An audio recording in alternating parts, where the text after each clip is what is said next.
Arsy berlutut karena tidak percaya. Fokus di matanya telah menghilang. Dia akhirnya menyadari, sejak Amanda berangkat ke Swiss hingga penampilannya hari ini, mereka semua hanya mengikuti aktingnya.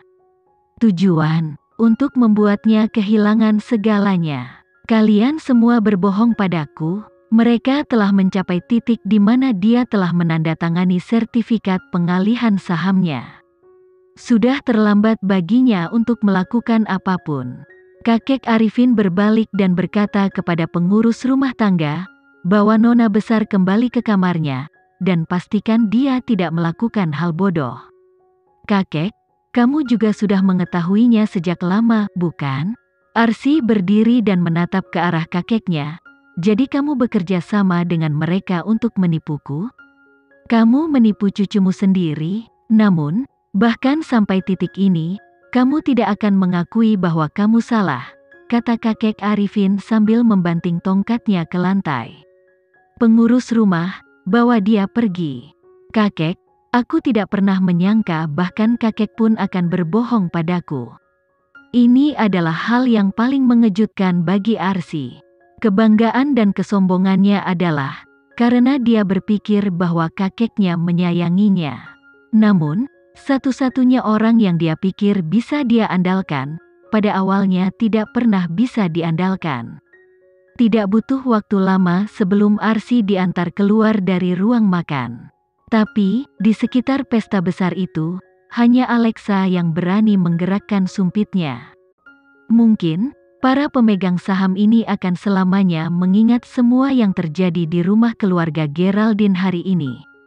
Meskipun mereka terbiasa melihat naik turunnya kehidupan, mereka masih terintimidasi oleh respon penuh perhitungan Alexa. Terutama karena dia masih memiliki seorang pria di belakangnya, yang tidak terpengaruh dari awal hingga akhir. Jadi, tidak butuh waktu lama sebelum para pemegang saham menyatakan bahwa mereka sedang tidak enak badan, dan satu persatu pamit dari makan malam. Karena Alexa telah mencapai motifnya, dia tidak menahannya dan melambaikannya dengan santai. Sesaat kemudian, hanya anggota keluarganya yang tersisa di ruang makan. Huff, sekelompok tikus yang luar biasa, ejek kakek Arifin. Setelah semua yang terjadi hari ini, dia merasa perusahaan Geraldine akan damai untuk sementara waktu. Untungnya tidak ada hal buruk yang terjadi. Amanda duduk di samping kakek Arifin dan mencubit pipi Andre. Amanda, kamu telah menderita. Keluarga Geraldine berhutang banyak padamu. Ayah, jangan katakan itu. Amanda menjawab dengan lembut, kita adalah keluarga. Ayah tidak perlu berbicara kepadaku seperti orang luar. Bagaimanapun juga, semua yang terjadi adalah bagian dari rencana Alexa dan Kenzie. Sekarang setelah perusahaan Geraldine kembali ke jalur yang benar, semua yang saya lalui tidak sia-sia. Arsy tidak lagi mempunyai cara untuk membahayakan perusahaan Geraldine. Poin ini saja sudah cukup untuk kita rayakan. Tidak dapat mengendalikan kegembiraan mereka, kakek Arifin dan Andre akhirnya minum terlalu banyak. Sebaliknya, demi Alexa, Kenzie tidak meminum setetes pun alkohol. Namun, jika dia ingin mengurus Alexa, tidak mungkin mengurus Andre yang lain, yang ada acara keesokan harinya. Jadi dia menginstruksikan pengurus rumah untuk menelepon Amelia. Kakek Arifin segera mengetahui niat Kenzie, jadi dia tidak membiarkan Andre tidur di rumah keluarga Geraldine. Begitu Amelia tiba, dia dengan cepat melambaikan tangannya. Orang-orang muda harus memiliki hidup mereka sendiri. Kalian pergi, saya ingin kedamaian dan ketenangan. Amelia memandang Andre dengan canggung. Tapi, karena mereka ada acara keesokan harinya, dia tidak punya pilihan selain membawa Andre kembali ke apartemennya. Kalau tidak, segalanya tidak akan nyaman pada hari berikutnya. Andre bersandar ke bahu Amelia. Setiap nafasnya memancarkan aroma kepercayaan. Jadi, dia memberikan senyuman konyol sambil meletakkan seluruh bebannya di tubuhnya. Andre, apakah kamu bisa mandi sendiri? Kamu membantu saya, kata Andre sambil jatuh ke tempat tidurnya. Amelia, bantu aku, lupakan saja, kamu bisa mengatasinya saat kamu bangun. Kita harus berangkat ke acara jam 4 pagi. Kamu punya waktu 3 jam untuk istirahat. Setelah berbicara, Amelia menutupi Andre dengan selimut. Tapi, Andre tiba-tiba meraih pergelangan tangannya dan menariknya ke pelukannya. Amelia, jangan pergi, Andre. Amelia mencoba yang terbaik untuk mendorongnya menjauh, tetapi cengkeramannya semakin erat. Apakah dia mungkin ingin memanfaatkan keadaan mabuknya untuk bertindak sembarangan?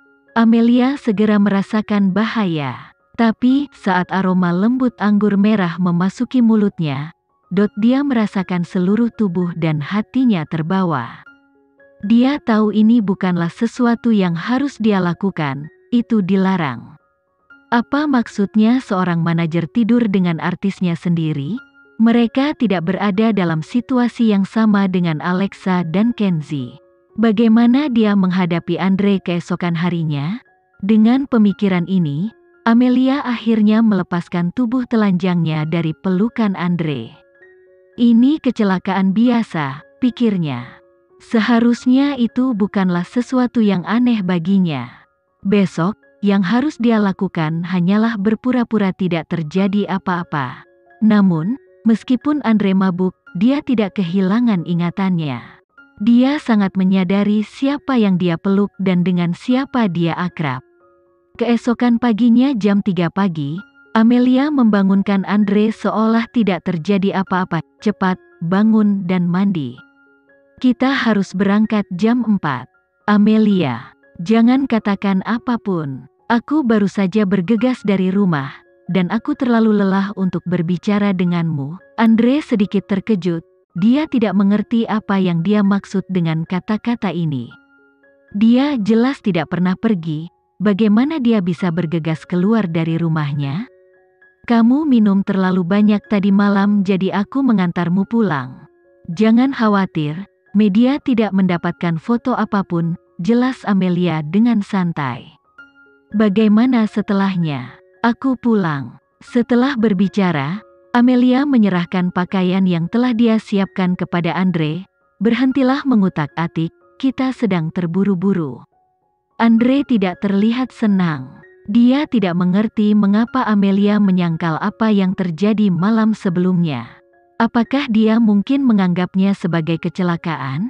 Ini hampir akhir tahun. Ada banyak upacara penghargaan yang akan datang.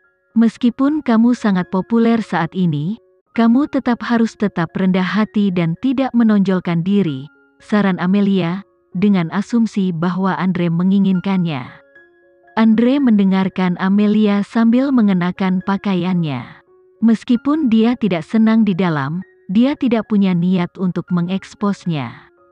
Film Alexa akan segera dirilis.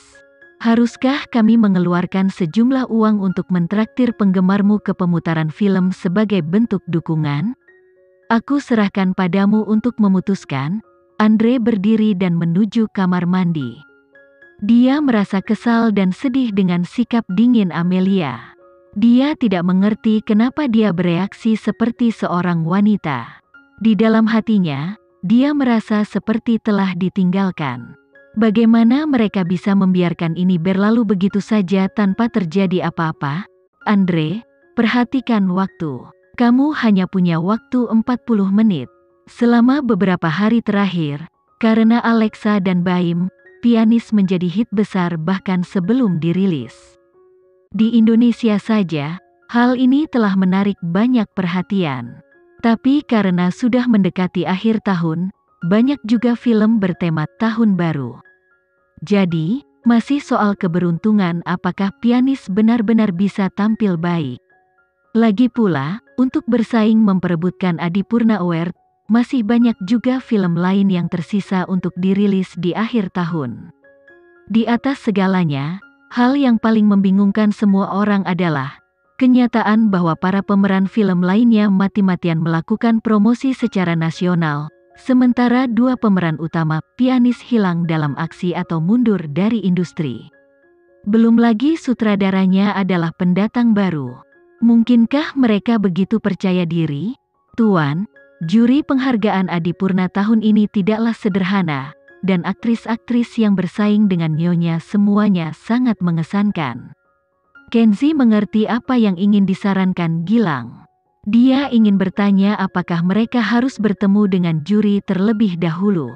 Kapan Mandala pernah menggunakan cara kotor seperti itu? Kenzi bertanya, terutama jika menyangkut Alexa. Jika dia mengetahui bahwa dia menerima penghargaan karena Mandala dan aku, apa yang akan dia pikirkan? Ditambah lagi, para juri penghargaan Adipurna tidak mudah terpengaruh. Bahkan jika Mandala terlibat. Sekian dulu ya video kali ini, kita lanjutkan lagi videonya di lain waktu. Oh iya, bagaimana menurut kalian? Semoga bisa sedikit menghibur kalian semua. Untuk teman-teman yang baru nonton jangan lupa subscribe ya hehehe. Dan kalau teman-teman ada yang ingin gabung langganan bisa langsung gabung saja untuk dapat fitur yang menarik dan sedikit membantu Mimin. Terima kasih banyak sudah menonton, sampai jumpa lagi, bye bye bye.